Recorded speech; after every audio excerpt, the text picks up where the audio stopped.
আসসালামু আলাইকুম। সংবাদে আপনাদের সবাইকে স্বাগত জানাচ্ছি। আমি ফিরোজ তোহা। শুরুতেই সংবাদ শিরোনাম। বাংলাদেশের সর্বশেষ গুরুত্বপূর্ণ আপডেট সংবাদে আপনাকে স্বাগত। শুরুতেই সংবাদ শিরোনাম, পরে বিস্তারিত। শুরুতেই জানাবো স্থানীয় সরকার নির্বাচন নিয়ে যা বললেন তোফায়েল আহমেদ। জাতীয় নির্বাচনের আগেই স্থানীয় সরকার নির্বাচন করার পক্ষে নির্বাচন ব্যবস্থা সংস্কার কমিশনের অন্যতম সদস্য ডক্টর তোফায়েল আহমেদ। তবে এর আগে কমিশনের নির্বাচনী রোডম্যাপ সংস্কার শেষ না করে স্থানীয় সরকার নির্বাচনে গেলে সংস্কার ঝুলে যাবে বলে মন্তব্য করেছেন তিনি। আজ রাজধানীর আগারগাঁয়ে নির্বাচন ভবনে গণমাধ্যম কর্মীদের সঙ্গে মতবিনিময়কালে সব কথা জানান তিনি। এদিকে উপজেলা মহিলা আওয়ামী লীগের সভাপতি স্বর্ণালী গ্রেপ্তার। মাগুরা শ্রীপুর উপজেলার মহিলা আওয়ামী লীগের সভাপতি স্বর্ণালী জোয়ারদারকে গ্রেপ্তার করেছে পুলিশ। আজ সকালে শ্রীপুর উপজেলার সাঙ্গরদিয়া গ্রামে নিজ বাড়ি থেকে তাকে গ্রেপ্তার করা হয়। 2 বছর আগে এক মামলায় আজ তাকে গ্রেপ্তার দেখালো পুলিশ। এদিকে শেখ হাসিনা এবং তার দোসরদের পুনর্বাসনের কোনো ছাপাই নয় বললেন শারজিস আলম। বৈষম্যবিরোধী ছাত্র আন্দোলনের অন্যতম সমন্বয়ক শারজিস আলম বলেছেন, খুনি হাসিনা এবং তার দোসরদের পুনর্বাসনের প্রশ্নে তাদের পক্ষে কারো ছাপাইগার প্রশ্ন আসে না। আমাদের জীবনের বিনিময় হলেও আমরা এটা করতে দেব না। এবারে জানাবো শ্রীপুরে পিকনিকের বাসে বিদ্যুৎ স্পৃষ্ট হয়ে 3 শিক্ষার্থী নিহত। গাজীপুরের শ্রীপুরে পিকনিকের বাসে 1100 কেবির বিদ্যুৎ স্পৃষ্ট হয়ে 3 বিশ্ববিদ্যালয় শিক্ষার্থী নিহত হয়েছেন।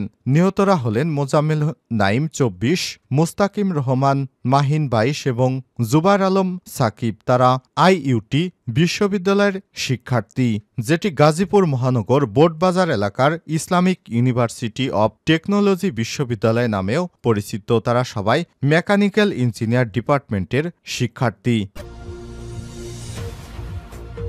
এবারে জানাবো একটা মূর্তি বানাতে হাজার হাজার কোটি টাকা অপচয় করেছে শেখ হাসিনা।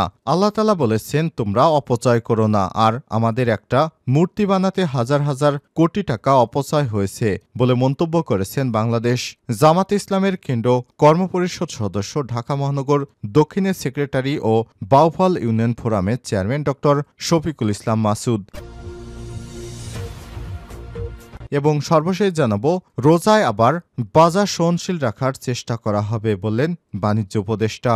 বাণিজ্য উপদেষ্টা শেখ বশিরউদ্দিন বলেছেন, আমরা চেষ্টা করছি সামনে রমজানকে কেন্দ্র করে বাজারকে যতটুকু সম্ভব সহনশীল করতে পারি। চাহিদা এবং যোগানের বিষয়কে যেন একটা সমানুপাতিক হারে রাখতে পারি, এজন্য সহযোগিতা এবং দোয়া কামনা করছি। দেশে চিনি, তেল, পেঁয়াজের দাম কমেছে বলেও জানান তিনি। শনিবার সকালে ঢাকা রিপোর্টার্স ইউনিটির প্রয়াত সদস্য সন্তানদের মধ্যে শিক্ষাভাতা বিতরণ অনুষ্ঠানে বাণিজ্য উপদেষ্টা এসব কথা বলেন। প্রিয় দর্শক, এতক্ষণ শুনছিলেন সংবাদ শিরোনাম, এবারে বিস্তারিত।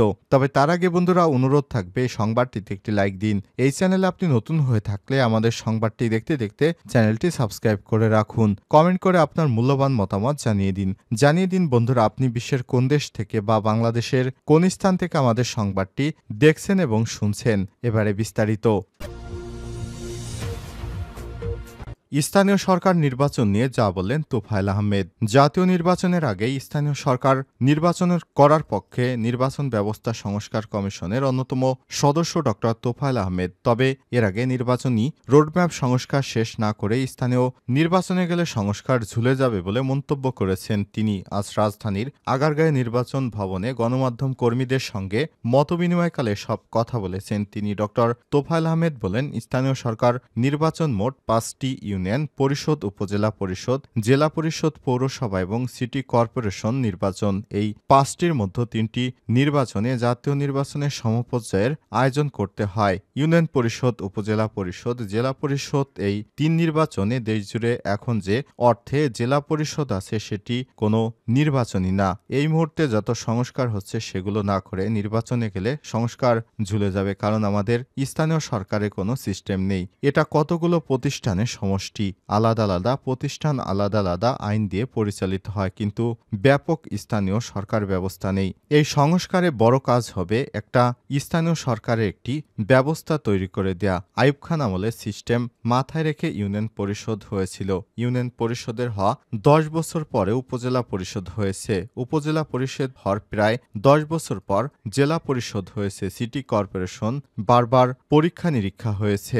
এ সময় তিনি আরো বলেন, লোকাল গভর্নমেন্টের জন্য এখন মোক্ষম সময়, কারণ অবস্থার পরিপ্রেক্ষিতে স্থানীয় সরকার বেশিরভাগ সংগঠন বিলুপ্ত হয়ে গেছে। এখন নতুন ছবি আঁকার সময় একটি আইন হবে, তার ভেতরে একটি প্রতিষ্ঠান চলে আসবে এবং একটি শিডিউল দিয়ে সবগুলো নির্বাচন করতে পারবো। দেশের রাজ্যগুলোতে সরাসরি মেয়র চেয়ারম্যান নির্বাচিত হয় না, পার্লামেন্টারি সিস্টেমে কাউন্সিলর এবং মেম্বার নির্বাচিত হয়। কাউন্সিলর এবং মেম্বারেরা পরিষদে গিয়ে এক্সিকিউটিভ কমিটি বা নির্বাচন করেন। দেশেও সে ধরনের সিস্টেম চালু করতে চাই, তাহলে নির্বাচনে অনেক ব্যয় এবং সময় সাশ্রয়ী হবে, এত জনবল লাগবে না।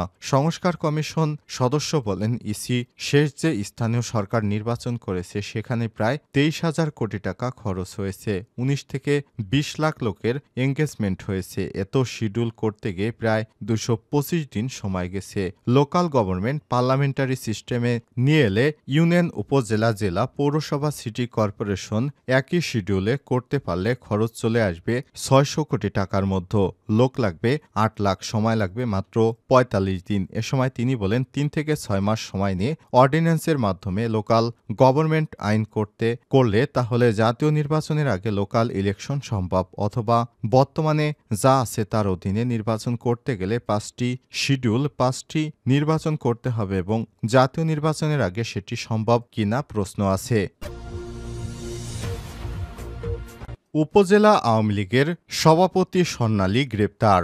মাগুরা শ্রীপুর উপজেলা মহিলা আওয়ামী লীগের সভাপতি স্বর্ণালী জোয়ারদার 40কে গ্রেপ্তার করেছে পুলিশ। শুক্রবার 23 নভেম্বর সকালে শ্রীপুর উপজেলার সারঙ্গীরদিয়া গ্রামে নিজ বাড়ি থেকে তাকে গ্রেপ্তার করা হয়। 2 বছর আগে হামলার অভিযোগে করা মামলায় তাকে গ্রেপ্তার দেখানো হয়েছে। জানা গেছে, উপজেলা আওয়ামী লীগের সভাপতি স্বর্ণালী জোয়ারদার সহ 3 আসামির নাম উল্লেখ করে শুক্রবার ভোরে মামলাটি করেন সারঙ্গনিয়া গ্রামের বাসিন্দা মোহাম্মদ আবু সাইদ। মামলার এজাহারে বাদী নিজেকে উপজেলা স্বেচ্ছাসেবক দলের সদস্য বলে উল্লেখ করেছেন। বাদীর অভিযোগ, বিএনপির রাজনীতির সঙ্গে যুক্ত থাকার কারণে 2022 সালে উপজেলা আওয়ামী লীগের সভাপতি স্বর্ণালী জোয়ারদার তার কাছে 20,000 টাকা চাঁদা দাবি করে এবং আওয়ামী লীগে যোগ দিতে চাপ দেয়। চাঁদা না দেয় 2022 সালের 12 মে সকালে সাঙ্গরদিয়া গ্রামের ডেয়ারি ফার্মের সামনে আসামিরা বাদী মোহাম্মদ আবু সাইদের উপর হামলা করে। আসামিদের ধারালো অস্ত্রের আঘাতে বাদী গুরুতর আহত হয় এবং এজাহারে উল্লেখ করা হয়েছে, আসামিরা ক্ষমতাসীন রাজনৈতিক দলের সঙ্গে যুক্ত থাকায় তখন মামলা করতে পারেননি বলে দাবি তার। এ বিষয়ে শ্রীপুর থানা ভারপ্রাপ্ত কর্মকর্তা ওসি ইদ্রিস আলী বলেন, হত্যার উদ্দেশ্যে হামলার অভিযোগে করা মামলায় শুক্রবার সকালে ওই নেত্রীকে গ্রেপ্তার করা হয়েছে।